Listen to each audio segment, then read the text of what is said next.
皆さんこんにちは。Welcome to 英語ファイル。さあ、今回はですね、英検2次試験の直前対策として、英検1級のスピーチ17連発をお届けします。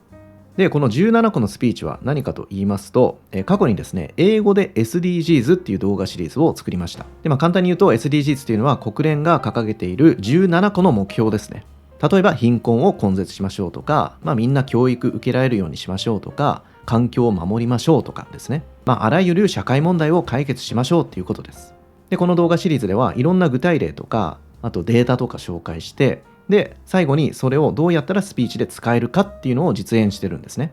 で、その17回分のスピーチの部分だけを切り抜いて一つの動画にしてみました。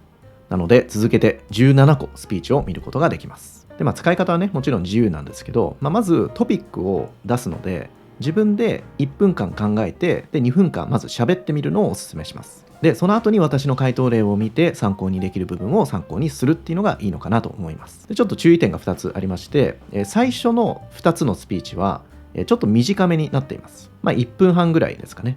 なので、実際の英検の試験よりちょっと短めになってしまっているので気をつけてください。で、あともう一つは、2分間のスピーチなので、やっぱり突っ込みどころは結構あると思います。なので参考程度で見てください。このフレーズ使ってみようかなとか、この理由良かったなとか、この具体例とかデータとか使ってみようっていうような感じで見ていただければ嬉しいです。で、繰り返しになりますが、今回はスピーチの部分だけを集めているので、具体例の説明とか、データの出所とかね、いろいろ知りたい方は、元のね、動画を見てください。プレイリスト概要欄に貼ってあります。はい、じゃあ早速始めていきましょう。どうぞ。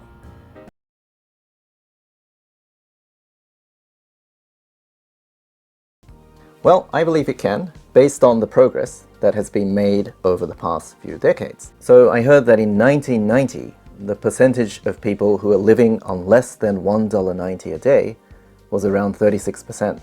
But that percentage has dropped to around 10% today. So that's a huge improvement.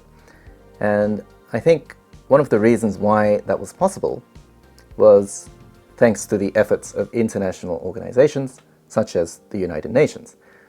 So the UN adopted the Sustainable Development Goals in 2015, and the first of those goals is basically to end all forms of poverty everywhere.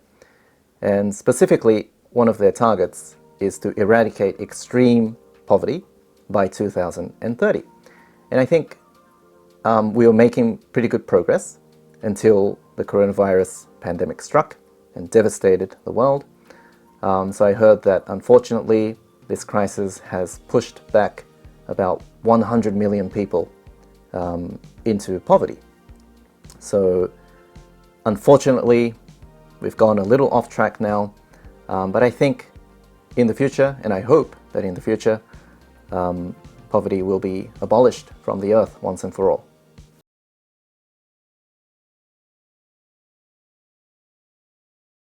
So I think it can, although it might be a little difficult. The reason why I think it might be a little difficult is because the number of people who are facing hunger has been increasing recently. And I heard that last year that number was around 800 million people, and that's about 10% of the world's population. So even though goal number 2 of the UN's Sustainable Development Goals is to eliminate all forms of malnutrition by 2030. It's said on the UN's official website that we are not on track to achieve that goal. But the reason why I'm optimistic is because the amount of food that is produced globally is actually enough to feed everyone on the planet. So the problem is, some countries are producing too much, and as a result, they're wasting a lot of it. So this is called food waste and food loss, and it is a big problem. But I heard that if we can reduce the amount of food that is wasted or lost by just 25%, we would have enough food to feed the hungry. So that's why I'm optimistic that perhaps one day we'll be able to solve poverty, because it might just be a matter of distributing the food effectively.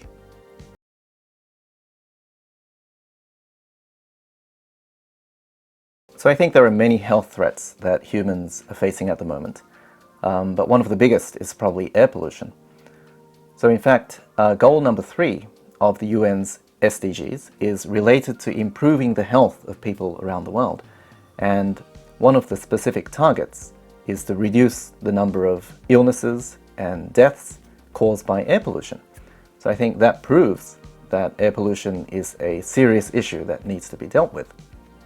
And in fact, I did a bit of research, and apparently 90% of the world's population is breathing in polluted air every day. Now that's a huge number, but that number is expected to increase because countries such as China, India, and many other countries in Africa are going to become increasingly industrialized. So that means that they're probably going to build more factories, and there are probably going to be more cars on the roads, and they're all going to release harmful gases into the air. And obviously, people who inhale all of this polluted air are going to develop diseases such as lung cancer, heart disease, strokes, asthma, and in fact, I heard that air pollution is sometimes called the silent killer because it's not immediately noticeable, but it eventually can kill people, basically. So according to the WHO, I think 7 million people, around 7 million people are killed every year because of air pollution, probably indirectly. And so if we consider the fact that the problem of air pollution is probably going to get worse unless we do something about it now, I think it can be said that it's one of the most, one of the biggest threats to human health at the moment.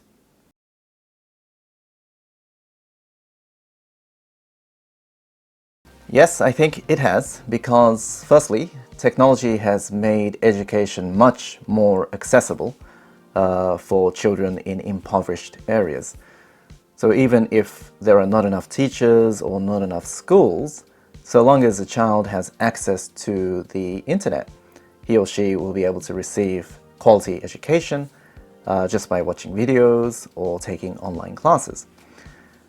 So unfortunately, I heard that over 600 million youths around the world lack basic math and literacy skills.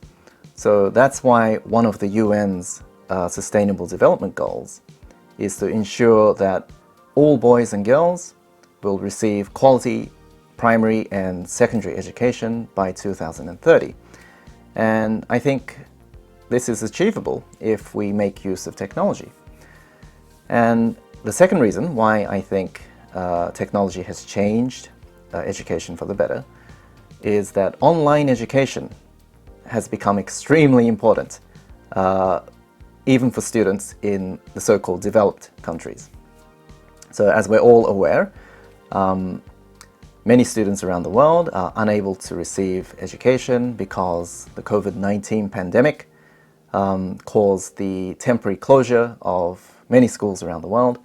In fact, according to UN statistics, over 91% of students around the world were affected. But luckily, for students who have access to the internet, they were able to receive online education. Now, I know that some students complain that online classes are a little boring, but I think it's definitely better than nothing. So yeah, I think all of this would not have been possible without technology.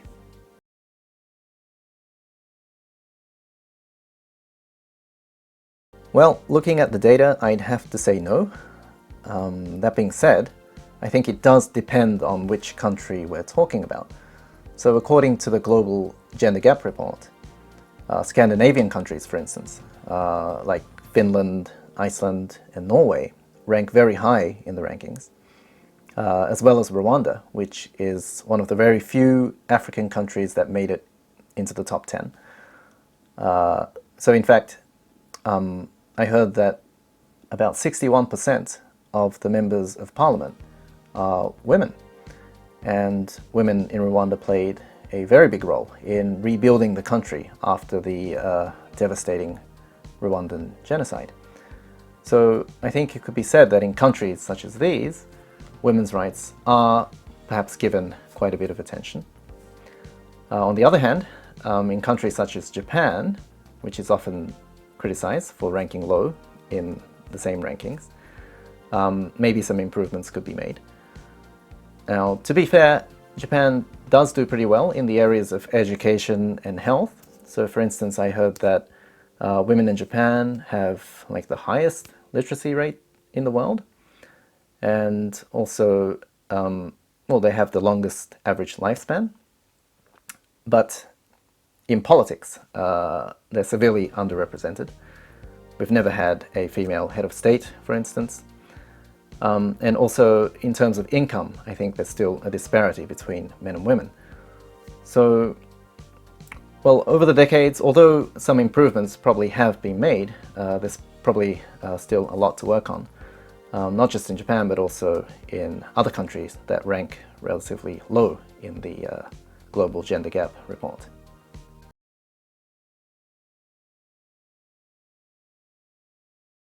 I think the global demand for water can be met with the cooperation of the public as well as the top scientists around the world. So first, people can help by just being careful not to waste water. I think many of us in developed countries take water for granted. So we take long showers and we fill our bathtubs every day without really worrying about the consequences. But the reality is that 3 in 10 people around the world don't even have access to safe drinking water. And a lot of people around the world actually have to walk long distances in order to get any kind of water that they can drink. So that can take a lot of energy and time, and even then it's not guaranteed that the water that they get is completely safe to drink. So one of the SDGs of the UN is to make sure that everyone around the world has access to safe and affordable drinking water by 2030. But I think this is only achievable if we make an effort on an individual level as well. Now, another way that we can meet the demands for water in the future is through technological innovation. So if the top scientists around the world get together and they come up with a way to desalinate seawater efficiently, I think this might solve our problems. But I know that at the moment it's not a realistic solution because the process costs a lot of money and it requires a lot of energy and also produces an undesirable byproduct. But I'm very hopeful that in the future these geniuses will get together to find a way to efficiently somehow make use of all the salt water that surrounds us so that one day we'll be able to solve the water scarcity problem.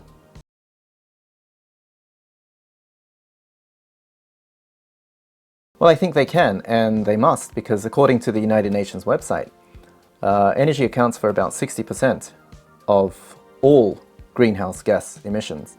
And if we don't do anything about this soon, global warming is probably going to accelerate and cause irreversible damage.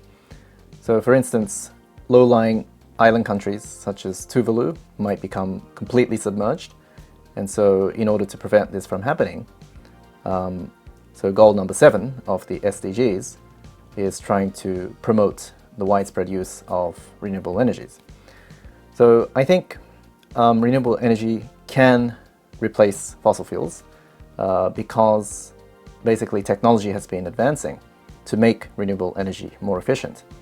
So for instance, I recently heard that scientists have invented these solar panels that are capable of absorbing the sun's radiation even at nighttime, which is quite amazing. And I've also heard that more countries around the world are starting to make the shift to renewable energies, and I think Japan is playing its role as well. So despite being a small island country, I heard that it has the 3rd largest solar power capacity, just behind the US and China. And also they're doing things like floating these solar panels on lakes. I've seen lots of these images in rural Japan. So Japan certainly is doing what it can. And also, other than just solar power, we've got other forms of renewable energy such as wind power and also geothermal energy. So I think these are being produced at a much higher rate around the world these days as well. So if countries around the world make a collaborative effort, I think it is possible to free ourselves from our dependence on fossil fuels.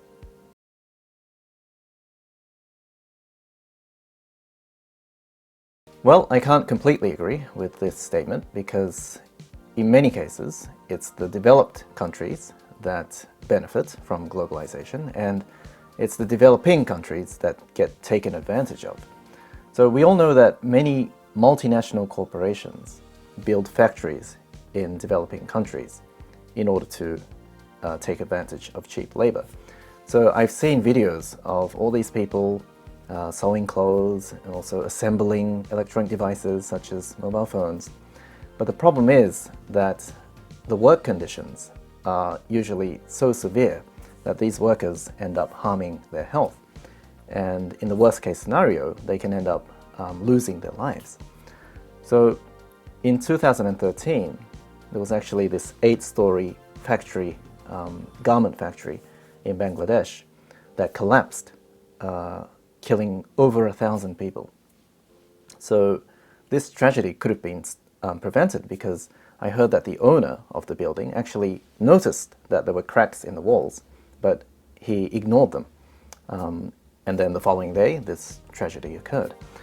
So because there are many people around the world who are working under such conditions, such dangerous conditions, in order to help big corporations make profits, I don't think we can say that globalization has been a positive thing for the whole world.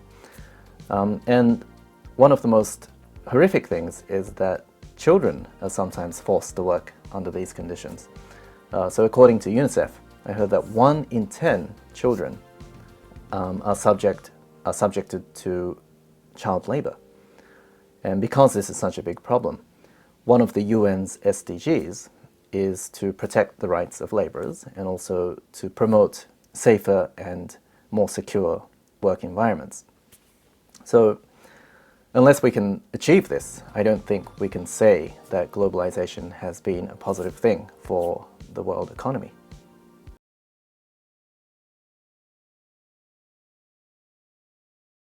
Yes, I think it is, because thanks to the internet, we now have access to videos, music, and other types of media from countries across the globe, countries which we might never really visit in real life.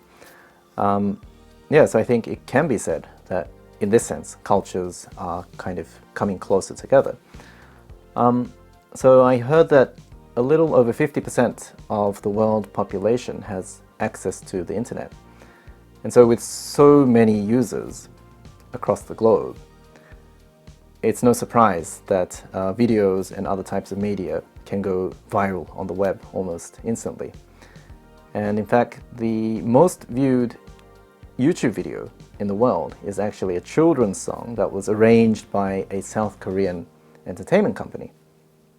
And speaking of South Korea, you're probably aware that K-pop and also some drama series are exploding in popularity. And I think it's no exaggeration to say that some people became interested in Korean culture thanks to these things. So in this sense, the internet has given countries and their cultures the potential to receive worldwide attention. But unfortunately, there are some countries and cultures that have not been able to receive such exposure. So for instance, in South Sudan, I heard that less than 10% of people there have access to the internet. So that means that they don't really have opportunities to make videos and to, let people around the world know about their cultures. and they're also unable to learn about other cultures through the internet. So, yeah, but the UN, according to the UN, one of the SDGs is to provide equal access to the internet for all. So hopefully, in the near future, everyone will have access to the internet. And when that happens, I think we can truly say that the internet has brought the cultures around the world closer together.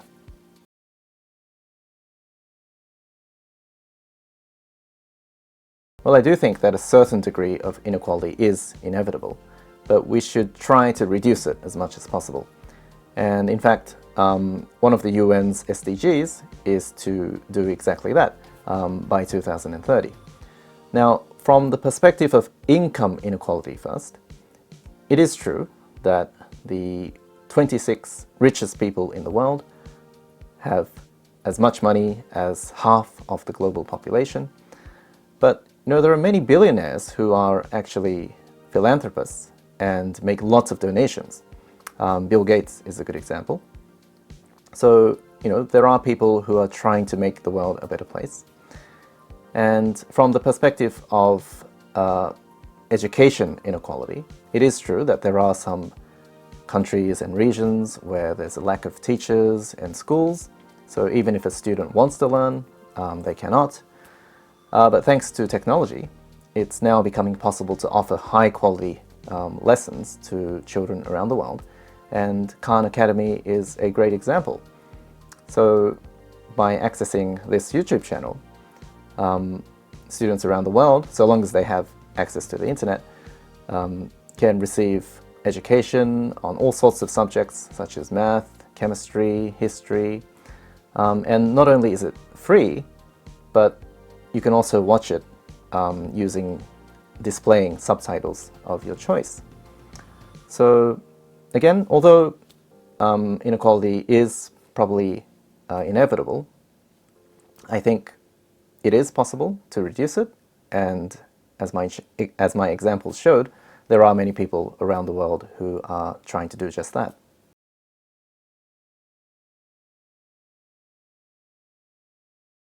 I don't think economic development is more important than protecting cultural heritage. In fact, I think they're equally important in different ways. So obviously for a country, developing its economy is crucial in order to stay globally competitive and also raise the living standards of its citizens.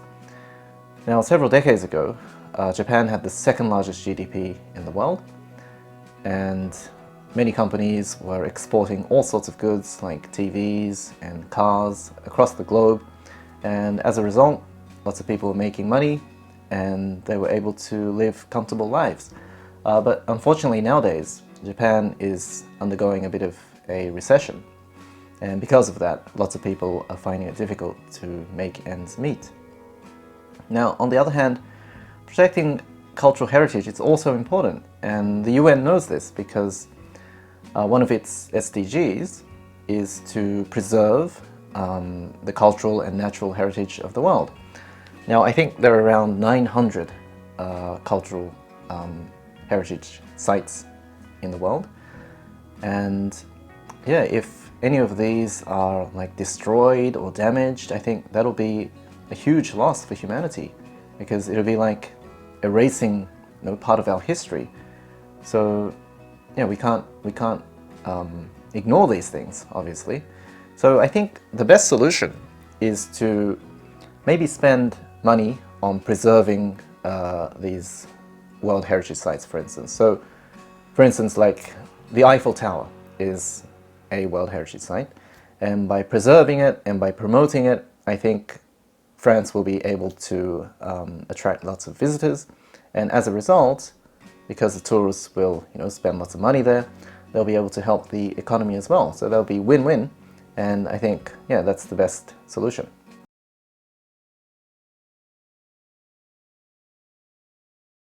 So I think achieving economic development without damaging the environment is quite unrealistic. But I do believe that steps can be taken in order to reduce the damage being done. So basically, the bigger an economy of a country becomes, the more consumption there'll be. and that often means that more waste is produced, and a lot of that waste can end up in places like the ocean.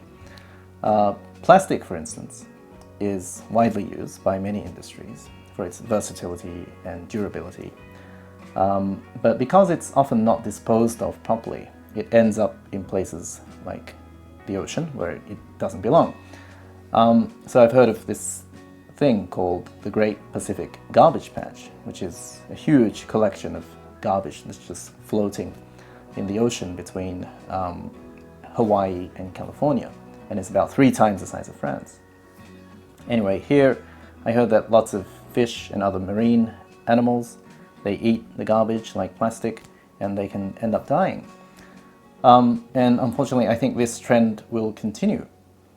But there are some things that we can do to reduce this kind of damage that's being done to the environment. And well, the UN actually has an SDG which says that it wants to reduce the amount of waste that is being produced. And this kind of tells us how urgent this problem is to solve. And in fact, some countries have already started to take action, such as Kenya. So the Kenyan government actually banned the use of plastic bags, and they have quite severe penalties if they catch someone either making or even having possession of plastic bags. But yeah, I think their policy is kind of working. So if other countries can follow suit, I think it's quite possible that we'll be able to reduce the amount of damage that's being done to the environment.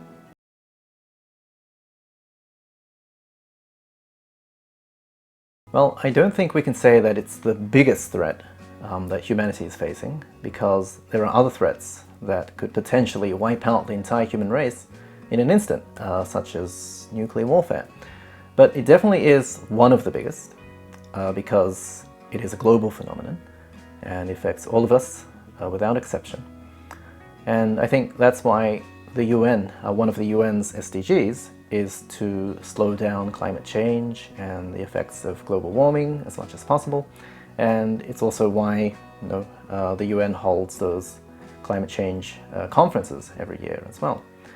So how will global warming affect us? Well, I think the low-lying islands such as Tuvalu will be the first to really feel the effects of climate change and global warming and the rising sea levels.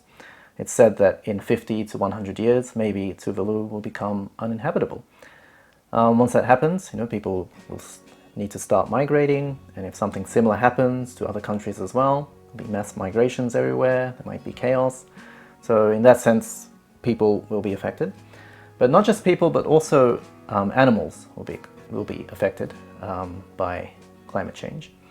So for instance, the species that cannot adapt to the warming climate or warming environment will probably end up becoming extinct, and as a result that will, I think, disrupt the balance of the ecosystem, and that eventually will probably affect humans as well.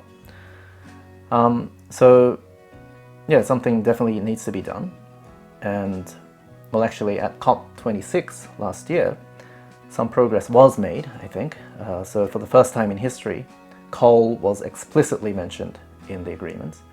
Now, although the aim was to completely phase out, so a complete phase out of coal was the original goal, but unfortunately the wording had to be changed to phase down because some countries did not agree. But yeah, although some people were disappointed, I think, as I said earlier, it is a step forward because they were able to mention the word coal for the first time ever. So anyway, so in this way I do think that it is a very serious problem, although not necessarily the biggest threat to humankind.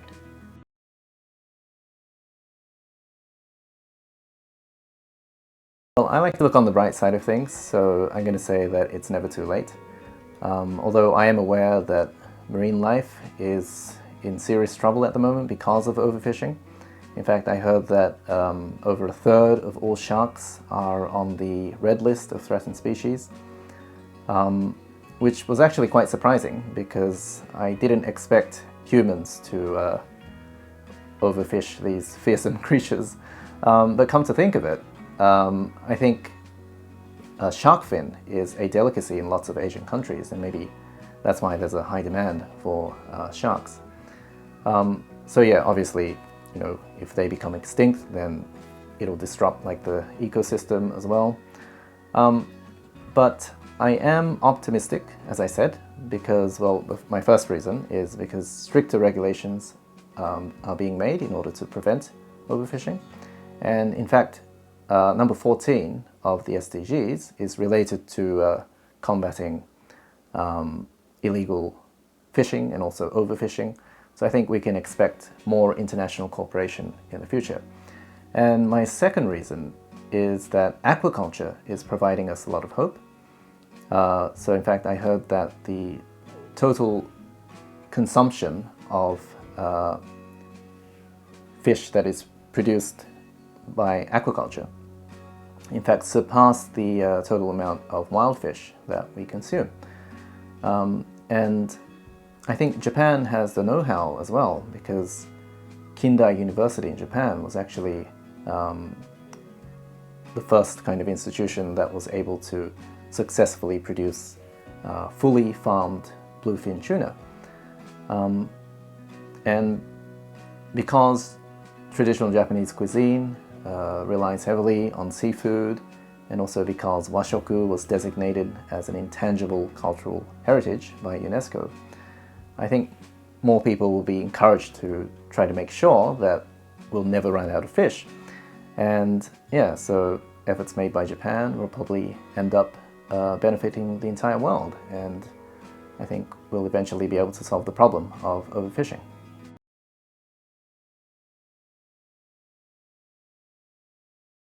Well, I don't think it's too late, and I think there is reason for hope. Now, I have heard that the rate of deforestation in the Amazon has reached an all-time high, and many people blame the reckless policies of President Bolsonaro. But in this year's COP27, the president-elect, Lula da Silva, has promised that he will crack down on illegal deforestation. And since Brazil is home to 60% of the Amazon rainforest, if they can set a good example, I think many countries will follow. And also, I think because of certain societal changes that are going to take place in the next few decades, it'll probably lead to less deforestation. So for instance, I think most countries are moving towards a paperless society. So that means if fewer people use paper, then we won't need to cut down trees.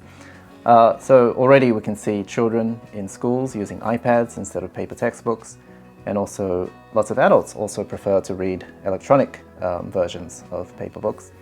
And also electronic transactions have become popular. So instead of using paper money, people just prefer using digital money.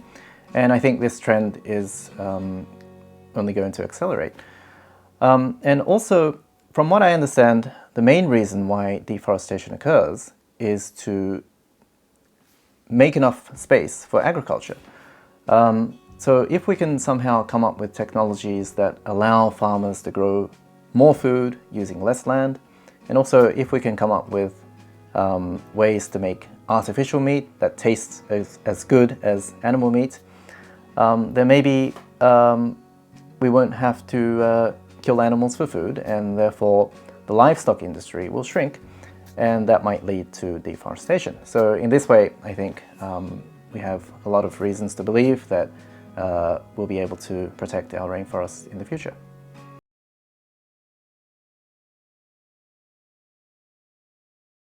Well, I do think that it's possible for humanity to overcome their violent behavior. Now, unfortunately, it is a fact that children, who are the ones that need the most protection, are often targets of violence, and I've heard that every 7 minutes a child is killed somewhere in the world. But the reason why I'm still optimistic is because, well, firstly, number 16 of the UN's SDGs is related to reducing the amount of violence that we see in the world. And also, world-renowned professor at Harvard, Steven Pinker, used data to prove that we're actually living in the least violent period of human history. So what can we do to continue reducing the amount of violence that we see in the world? Well, the first thing is to try to make sure that there are fewer people who feel resentment and frustration towards other individuals and society at large, because these are the emotions that are at the root of violence. So then, why do people sometimes feel resentment and frustration? Well, I think it's because they feel like they've been unfairly treated or they're being disrespected. So if more people can be fairer and show more respect towards one another, then maybe these emotions will gradually disappear and there'll be less violence in the world. And in fact, this is what the UN has been working on for a long time, trying to achieve more equality for everyone on the planet. Now, if that doesn't work, I think there is one more thing we can do to reduce violence, and that is to vent these negative emotions in other ways, other than violence. So, for instance, I think people can watch others being violent in order to reduce or release their frustration. And I think this is why boxing is such a popular sport. People they love watching others beat each other up. Because as I said, it's a way of releasing all of their tension and stress and frustration. And so if they can do that, then maybe they'll be less likely to be violent towards others. Now, I think people watch violent movies and also play violent video games for similar reasons. So you could say that these things are actually contributing to reducing the amount of crime and violence that we see around the world.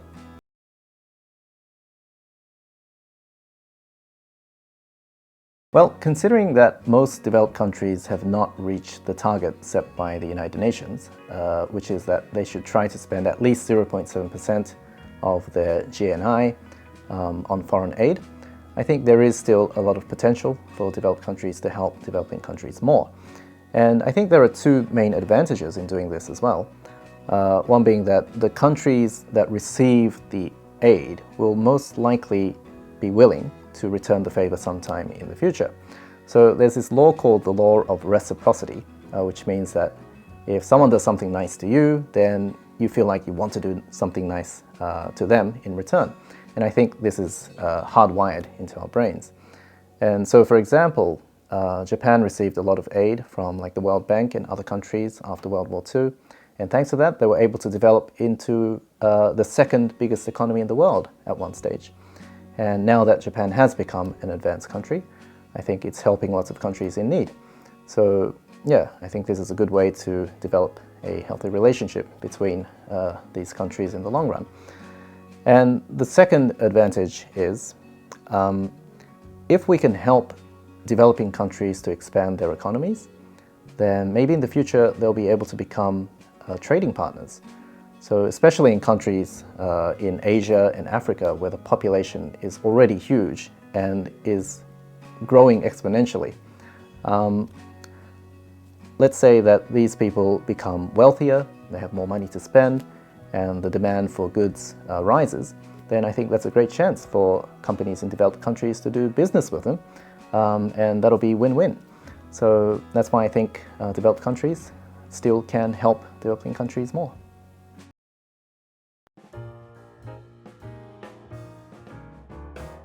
はい、お疲れ様でした。いかがでしたか？何らかのね、参考になったならば幸いでございます。ぜひ二次試験に活かしてください。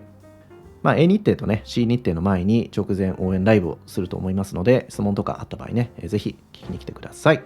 それでは今日はここまでです。Thanks for watching and I'll see you in the next lesson.